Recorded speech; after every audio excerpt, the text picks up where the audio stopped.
informasi kepada teman-teman semua bahwa jabatan ini adalah jabatan yang paling berat. Sosok Ferry Paulus, mantan Direktur Olahraga Persija, resmi menjabat Direktur Utama PT Liga Indonesia Baru.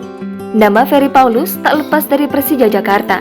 Pria yang akrab disapa FP itu lahir di Jakarta 22 Mei 1964. Ferry Paulus menjabat sebagai Direktur Olahraga Persija Jakarta sebelum diresmikan sebagai Direktur Utama PT LIB. Akan tetapi, Ferry Paulus memastikan kemungkinan itu tidak akan terjadi.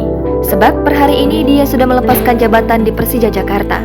Kendati demikian, Ferry Paulus mengungkapkan bahwa dirinya masih memiliki saham di klub Persija Jakarta. Dia mengatakan tidak ada masalah meski sebagai pemegang saham yang penting tidak terlibat operasional. Kini, Ferry Paulus sudah dipastikan menjadi Direktur Utama PT Liga Indonesia Baru atau LIB.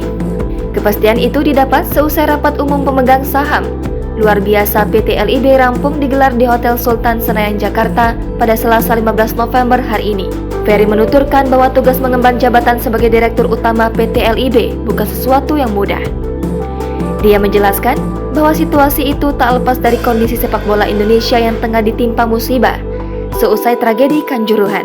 Adapun Ferry Paulus artinya menggantikan posisi Ahmad Hadian Lukita yang sebelumnya menjabat Dirut Utama PT LIB. Ahmad Hadian Lukita digantikan seusai dirinya resmi dijadikan tersangka dalam kasus tragedi Kanjuruhan.